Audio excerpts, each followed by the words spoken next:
Hello dear students, welcome back to my another video. So dear students, আজিৰ এইটো ভিডিঅ'ত আমি আলোচনা কৰিম এইচএছ ফাইনেল এক্সাম 2023 আহিবলগীয়া ইকনমিক্সৰ কেইটামান কমন প্ৰশ্নৰ উত্তৰ। সো বলা তেনেহ'লে ভিডিঅ'টি আৰম্ভ কৰিছোঁ। ভিডিঅ'টি আৰম্ভ কৰাৰ আগতে তোমালোকলৈ মোৰ এটা ৰিকুৱেষ্ট, চেনেলত যদি নতুন আহিছা প্লিজ চেনেলটো ছাবস্ক্ৰাইব কৰা আৰু কাষত থকা বেল বাটনটো প্ৰেছ কৰি ৰাখা। Question number 1, ইচ্ছাকৃত নিবনুৱা কাক বোলে? উত্তৰ, যিজন ব্যক্তিয়ে চলিত মজুৰিৰ হাৰত কাম কৰিবলৈ ইচ্ছুক নহয় তাক ইচ্ছাকৃত নিবনুৱা বোলে। বি, বিনিয়োগ গুণক কি? বিনিয়োগ গুণক হৈছে বিনিয়োগৰ পৰিৱৰ্তনৰ ফলস্বৰূপে হোৱা জাতীয় আয়ৰ পৰিৱৰ্তনৰ অনুপাত। নেক্সট, মধ্যৱৰ্তী দ্ৰব্য কি? যিবোৰ দ্ৰব্যক আন এটা দ্ৰব্য উৎপাদনৰ বাবে ব্যৱহাৰ কৰা হয় তাক মধ্যৱৰ্তী দ্ৰব্য বুলি কোৱা হয়। নেক্সট, জিএনপিএমপি ইকুৱেল টু জিডিপিএমপি প্লাছ খালী ঠাই পূৰণ কৰা, এইটো হ'ব NFIA। নেক্সট, বৈদেশিক বিনিময় হাৰ কি? যি হাৰত দেশীয় মুদ্ৰাক অন্য দেশৰ মুদ্ৰালৈ ৰূপান্তৰিত কৰা হয় তাক বৈদেশিক বিনিময় হাৰ বোলে। নেক্সট, জিএছটি পোনপ্ৰথমে কোনখন দেশত প্ৰৱৰ্তন কৰা হয়? ফ্ৰান্সত। নেক্সট, উপভোগ্য দ্ৰব্য আৰু মূলধনী দ্ৰব্যৰ মাজত পাৰ্থক্য লিখা। উপভোগ্য দ্ৰব্য উপভোক্তাই ব্যৱহাৰ কৰে আৰু মূলধনী দ্ৰব্য উৎপাদনকাৰীয়ে ব্যৱহাৰ কৰে। পইণ্ট নম্বৰ 2, উপভোগ্য দ্ৰব্যই প্ৰত্যক্ষভাৱে উপভোক্তাৰ অভাৱ পূৰণ কৰে, আনহাতে মূলধনী দ্ৰব্যই পৰোক্ষভাৱে উপভোক্তাৰ অভাৱ পূৰণ কৰে। নেক্সট, এই দুটা তোমালোকে চাই ল'বা। কুৱেশ্যন নম্বৰ 3, জিডিপি আৰু জিএনপিৰ মাজত পাৰ্থক্য লিখা। জিডিপি হৈছে ভৌগোলিক ধাৰণা আৰু জিএনপি হৈছে ৰাষ্ট্ৰীয় ধাৰণা। পইণ্ট নম্বৰ 2, জিডিপি এক ক্ষুদ্ৰ ধাৰণা, আনহাতে জিএনপি হৈছে এক বহল ধাৰণা। নেক্সট, সামগ্ৰিক চাহিদা আৰু সামগ্ৰিক যোগান কাক বোলে? উত্তৰ, অৰ্থনীতি এখনৰ চূড়ান্ত দ্ৰব্য আৰু সেৱাৰ প্ৰতি থকা মুঠ চাহিদাক সামগ্ৰিক চাহিদা বোলা হয়, আনহাতে এক নিৰ্দিষ্ট সময়ত অৰ্থনীতি এখনত ক্ৰয়ৰ বাবে উপলব্ধ হোৱা দ্ৰব্য আৰু সেৱাৰ মুঠ মৌদ্ৰিক মূল্যই হ'ল সামগ্ৰিক যোগান। নেক্সট, উপভোগ ফলন আৰু সঞ্চয় ফলন মানে কি? উপভোগ আৰু সঞ্চয়ৰ মাজৰ সম্পৰ্কক উপভোগ ফলন বোলে। সাংকেতিকভাৱে C=F×Y, আনহাতে সঞ্চয় আৰু আয়ৰ মাজৰ সম্পৰ্কক সঞ্চয় ফলন বোলে। সাংকেতিকভাৱে S=F×Y। নেক্সট, প্ৰত্যক্ষ কৰ আৰু পৰোক্ষ কৰৰ মাজত দুটা পাৰ্থক্য লিখা। উত্তৰ, প্ৰত্যক্ষ কৰ যাৰ ওপৰত আৰোপ কৰা হয় তেওঁ নিজে বহন নকৰি আনলৈ ঠেলি পঠিয়াব নোৱাৰে, আনহাতে পৰোক্ষ কৰ যাৰ ওপৰত আৰোপ কৰা হয় তেওঁ নিজে বহন নকৰি আনলৈ ঠেলি পঠিয়াব পাৰে। নেক্সট, পইণ্ট নম্বৰ 2, প্ৰত্যক্ষ কৰ স্থায়ীভাৱে আৰোপ কৰা হয় কিন্তু পৰোক্ষ কৰ অস্থায়ীভাৱে আৰোপ কৰা হয়। নেক্সট, পৰিকল্পিত বিনিয়োগ আৰু প্ৰকৃত বিনিয়োগৰ মাজত পাৰ্থক্য লিখা। পইণ্ট নম্বৰ 1, এটা নিৰ্দিষ্ট সময়ৰ আৰম্ভণিতে অৰ্থনীতি এখনৰ সকলো উৎপাদনকাৰী প্ৰতিষ্ঠানে পৰিকল্পনা কৰা বিনিয়োগৰ পৰিমাণক পৰিকল্পিত বিনিয়োগ বোলা হয়, আনহাতে প্ৰকৃত বিনিয়োগ হৈছে এটা নিৰ্দিষ্ট বছৰৰ ভিতৰত অৰ্থনীতি এখনত ঘটা আচল বিনিয়োগ। নেক্সট, বাণিজ্যিক বেংকৰ দুটা কাৰ্য উল্লেখ কৰা। পইণ্ট নম্বৰ 1, বাণিজ্যিক বেংকে জনসাধাৰণৰ পৰা আমানত গ্ৰহণ কৰে আৰু তেওঁলোকৰ চাহিদা মতে পৰিশোধ কৰে। পইণ্ট নম্বৰ 2, বাণিজ্যিক বেংকে বিভিন্ন ধৰণৰ উদ্যোগ ব্যৱসায়ী আদিক হ্ৰস্বম্যাদী ঋণ প্ৰদান কৰে। নেক্সট, যদি MPC 0.5 হয় তেন্তে গুণক K ৰ মান নিৰ্ণয় কৰা। আকৌ যদি MPS 0.2 হয় তেন্তে গুণক K ৰ মান নিৰ্ণয় কৰা। ইয়াত আমাক দুটা মেথছ কৰিব দিছে, দিয়া আছে অৰ্থাৎ গিভেন MPC = 0.5, K = what? আমাক K ওলাব লাগে। We know that K = 1/MPC, এইটো হ'ল আমাৰ ফৰ্মুলা K ওলোৱাৰ।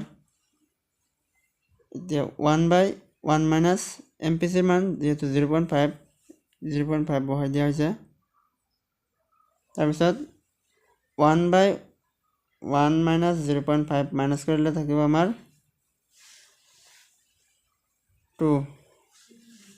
নেক্সট, আকৌ আমাক কৰিব দিছে K ওলোৱাৰ ফৰ্মুলাটো হ'ল 1/MPS, 1 1 থাকিব আৰু এম্পিয়াৰ্ছৰ মান আছিল 0.2 ডিভাইড কৰিলে পাম 5 নেক্সট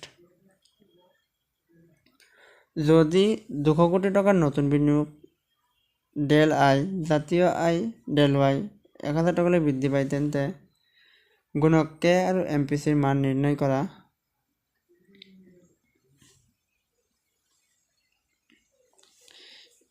গিভেন দিয়া আছে ডেল আই 200 ডেল ওয়াই 1000 আমাক কে ওলাব দিছে আৰু এমপিচি ওলাব দিছে কে হ'ল K equal to del Y by del I equal to del Y 1000 del I 200 equal to divide কৰিলে কিমান পাম 5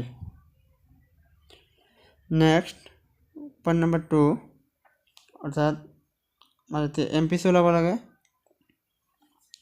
এমপিচি ওলোৱাৰ ফৰ্মুলাটো হ'ল K equal to 1 by 1 minus MPC তাৰপিছত কে কিমান 10 কে আমি কিমান পাইছোঁ 10 equal to 1 by 1 minus MPC যেনেকুৱা আছে তেনেদৰে থাকিব তাৰপিছত 10 1 মাইনাছ এমপিচিটো ইফালে আহিব 10 লগত পূৰণ হ'ব আৰু ইফালে 1 থাকিব তাৰপিছত দুটা মাল্টিপ্লাই কৰা হ'ব 10 ইনটু 1 কিমান হ'ব 10 minus 10 into MPC minus 10 MPC equal to 1 তাৰপিছত মাইনাছ 10 এমপিচি ইফালে ৰাখিম তাৰপিছত 1 প্লাছ 10 ইফালে গ'লে হ'ব মাইনাছ 10 নেক্সট মাইনাছ 10 এমপিচি থাকিব আৰু মাইনাছ কৰিলে পাম 9 মাইনাছ 9 ইকুৱেল টু এমপিচি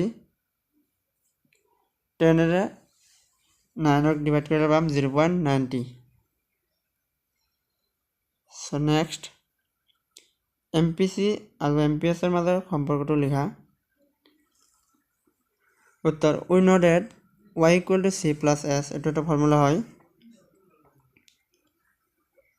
ইয়াক আমি এনেদৰে লিখিব পাৰি del y equal to del c plus del s আৰু এই ওপৰৰ সমীকৰণটোক আমি দুইফালে del y হৰণ কৰি পাওঁ del y by del y equal to del c by del y plus del s by del s sorry del y হ'ব লাগিছিল del s by del y equal to del y by del y থাকিলে হ'ব 1 formula মতে del c by del y হ'ব mpc plus আহি যাব del s by del y হ'লে mps আকৌ এই সমীকৰণটোক আমি এনেদৰে লিখিব পাৰি mpc plus mps equal to 1 নাইবা mps equal to 1 minus mps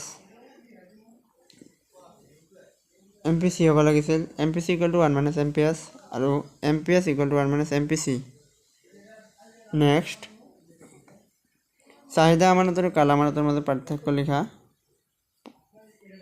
এইকেইটা তোমালোকে নিজে চাই ল'বা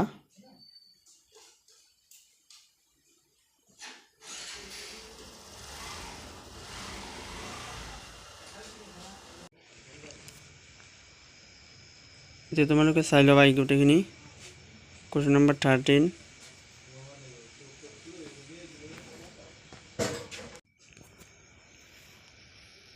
এনসাৰখিনি লিখা আছে তোমালোকে চাই ল'বা মই স্ক্ৰল কৰি আছোঁ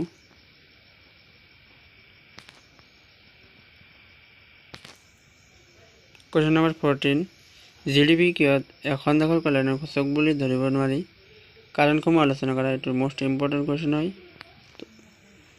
ভালদৰে পঢ়ি ল'বা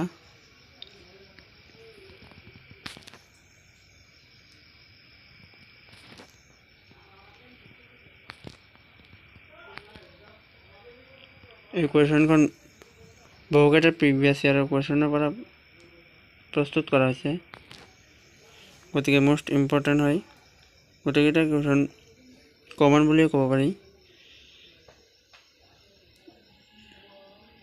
নেক্সট সৰকাৰি বাজেট কি? সৰকাৰি বাজেটেৰ উদ্দেশ্যসমূহ আলোচনা কৰা। সৰকাৰি বাজেট হৈছে আগন্তুক বিত্তীয় বৰ্ষৰ বাবে চৰকাৰৰ সকলো পৰিকল্পিত আয় আৰু ব্যয়ৰ আকলনেৰে গঠিত এক বাৰ্ষিক বিত্তীয় বিৱৰণ।